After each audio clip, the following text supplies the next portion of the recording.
Parker, and today I'm going to teach you how to make French bread. Okay, so today we're going to start making our French bread recipe. So I have a bowl of bread flour here.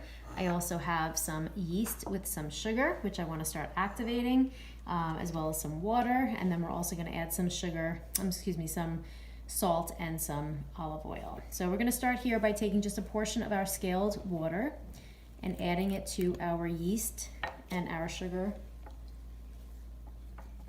This is going to activate our yeast. It's going to start to wake it back up, rehydrate it, and the sugar is going to allow the yeast to start feeding off of it. So when we come back to this in just a few minutes, you're going to see how bubbly this does become. So now we're going to take our flour here. We want to add to our flour some salt.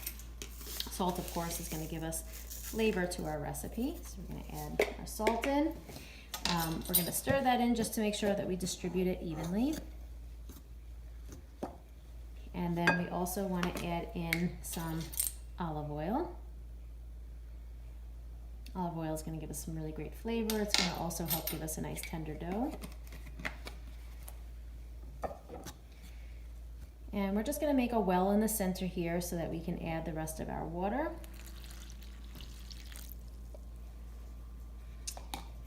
And we're going to go ahead and we're going to add that yeast in. So you can see it's starting to get a little bubbly here. You can see the bubbles. That just shows that it's activating. So we'll go ahead and add that into our recipe. Okay. So our next step now is to take our wooden spoon and begin to stir our water in. I want to go a little slow at first so we don't make a big mess. And we're going to stir this in the bowl until it just becomes too tough that we really can't mix much more.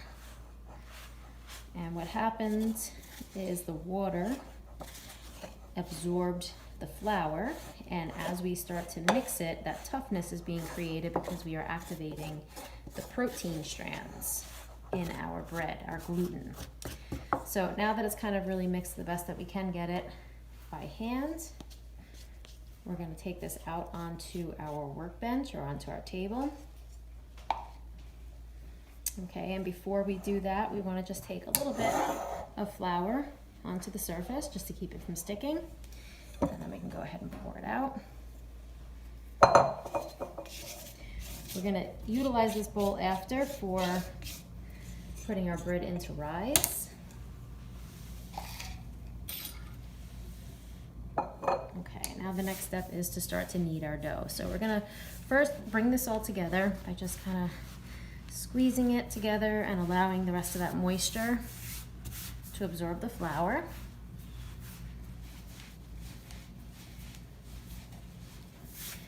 Okay, and then we're gonna begin the kneading process. So I'm just kind of squeezing this together and starting to knead it. So for the kneading process, we want to get all of this flour in there.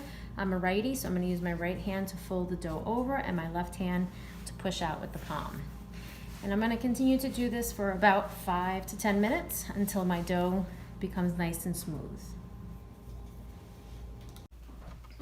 So just to show you here, I can still see that there's a lot of texture to the dough. It's not completely smooth yet. So this is going to indicate that I still need to continue to knead the dough.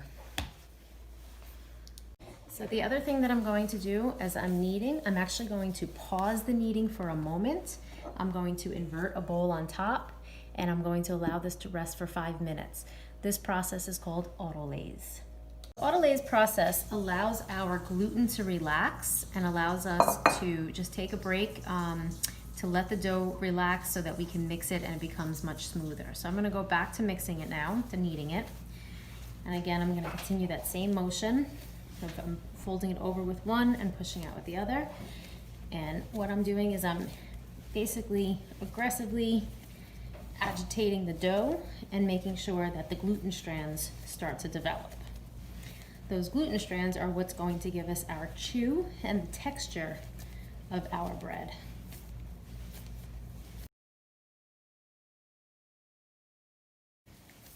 As I'm kneading it, I can really feel how smooth the dough is getting.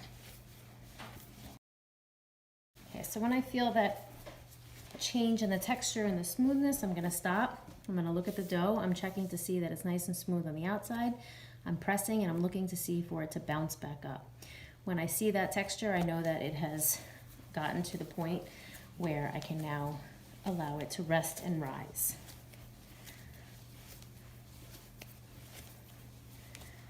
Okay, so my next step is to go back to that bowl, add just a little bit of olive oil. That olive oil is going to coat the bowl. Just the bread to do that. And it's going to allow for the dough to rise but not stick to the bowl. So we're gonna leave that in there. Now we're gonna take some plastic wrap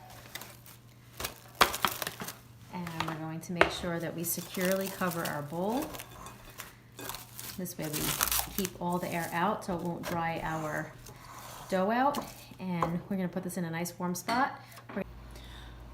So about halfway through the rising, we're going to do something. We're gonna punch the air out of the dough. And what this does, it actually helps to reactivate the yeast so that it could come to its fullest potential. So I'm gonna punch all the air out. I'm going to recover it back up with the plastic wrap, and I'm gonna give it about another hour or until it doubles back in size. All right, so we've let it risen its second time after we punched it down, and now we are going to shape our dough. Okay, so I'm gonna take it out of the bowl. I'm going to blot off any of the excess oil. All right, and now I'm gonna weigh it, okay? We're gonna divide this into 3 separate loaves, and we want them to be even in size. So I'm gonna weigh it so that I can get as accurate of a measurement as I can. Remember, I put the bowl on the scale, I tare it, I could put my dough in the bowl. I have, mine is 740 grams, so I want to divide that by 3. And so each baguette will be about 246 grams. All right, so I can take this out, I could put it back on my bench here. Make sure I'm at 0, and I need about 246. So I'm gonna kind of, you can see I'm gonna kind of eyeball it. You can use a knife, whatever's gonna make it easier for you. I just ask you that when you're cutting the dough, don't press it down too much because you don't want to release too much of the air, and it actually toughens the dough to work with. So that's at 229, so I need a little bit more.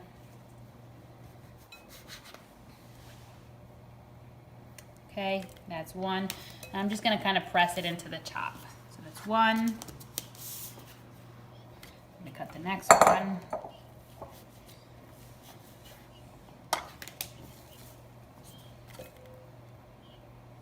That's too big, so I'm gonna cut a piece off. So a little bit too big. Okay, that's 2. Now I don't have to weigh my 3rd one because as long as I did my math correctly, it should be okay. All right, so I'm gonna leave my 2 doughs off to the side. I'm gonna put a towel on top of them just so they don't burn, dry out and form a crust.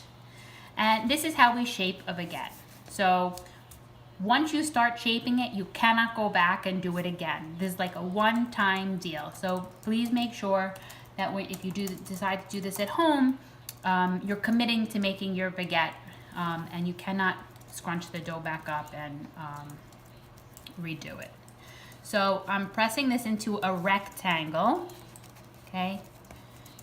And what we're also doing is we're reactivating the yeast one more time because this does have to rise one more time. It needs to proof.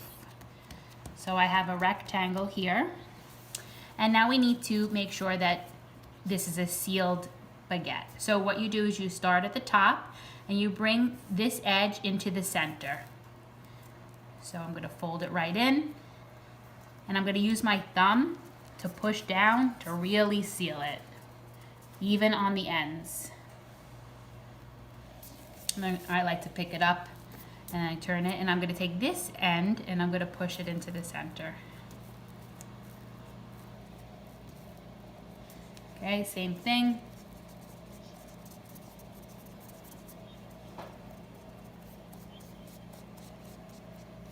Okay. Push it into the center. And now I'm going to seal it closed. So I'm gonna basically bring both sides up and I'm gonna pinch them. Okay. And then you really wanna kind of seal it. So what I like to do is I take the seam, put it to the side and press it down.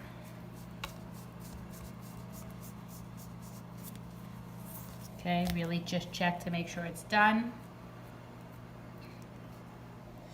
Because if it's not sealed properly, when it bakes, it could explode when it's baking, kind of open up. Now we're gonna take this seal, this seam, and we're gonna put it down on the counter. And we're just gonna try to even it out. See how it's really thick here and really thin here? We wanna be able to even it out a little bit more so that the baking is even. So the way I do that is I put a little pressure in the center and I rock it back and forth. And when I push my hands out, I'm actually taking the dough with me. And I'm doing it nice and gently, just making sure that the seam stays on the bottom. All right, so I've rolled out all 3 baguettes and I'm gonna transfer them to my pan. Just be careful when you're transferring them because you don't wanna keep stretching them. Okay, I can get about 3 on this pan because remember, I'm going to let them proof and they're gonna get a little bit bigger, and they're also gonna get bigger when they're in the oven. All right, so I have covered these and I have let them proof for about an hour, and they have doubled in size and they are ready for baking. So the first thing I'm going to do is I'm going to add an egg wash to it. Here I'm gonna use just egg whites, but if you wanted to get a more golden brown color, you would add a whole egg or just an egg yolk. I'm just going to use just egg whites because that's what I had on hand right now. Right, and I'm gonna brush it, and I'm not gonna press too hard because the harder I press on it, there's a more of a chance that I'm going to deflate them, and I don't want to do that.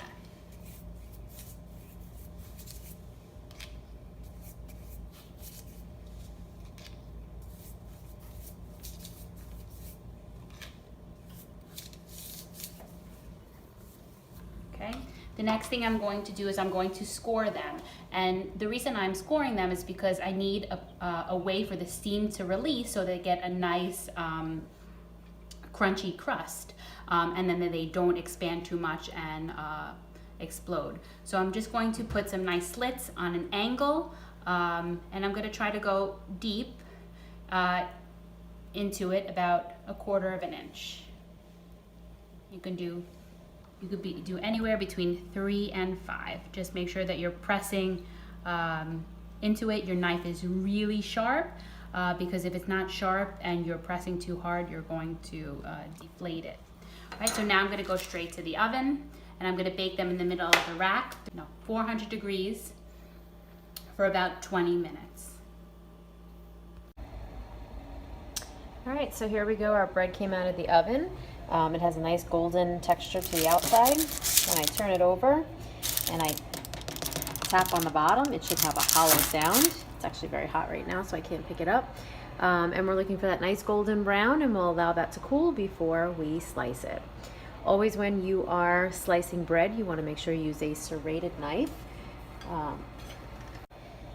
And when we are ready to use that serrated knife to cut our bread, a serrated knife is indicative of the teeth. You see these teeth that are at the bottom, pointing down here. That shows us that that's a serrated knife. So that will actually saw and slice through the bread without crushing the bread. As always, please remember to allow your bread to cool completely prior to slicing. So here is our demo on how to slice bread. So just to show you, you can slice on a bias, which is on an angle, or you can slice it straight across. So I'm using this sawing motion back and forth. If I were to slice this back and forth, I would end up getting small cuts like this. This would be great for a mini appetizer. However, if I wanted to create longer pieces, I would actually slice it on a bias. Okay, if you notice the sawing motion that I'm doing here, is allowing me to cut the bread without crushing the bread. Okay, so here on a bias, you can see I get much larger slices. So that could be used for a bruschetta or something larger. You also can slice it in half and end up using this as a sandwich. There's so many options of what you can do. Okay, so that is your demo on how to slice bread.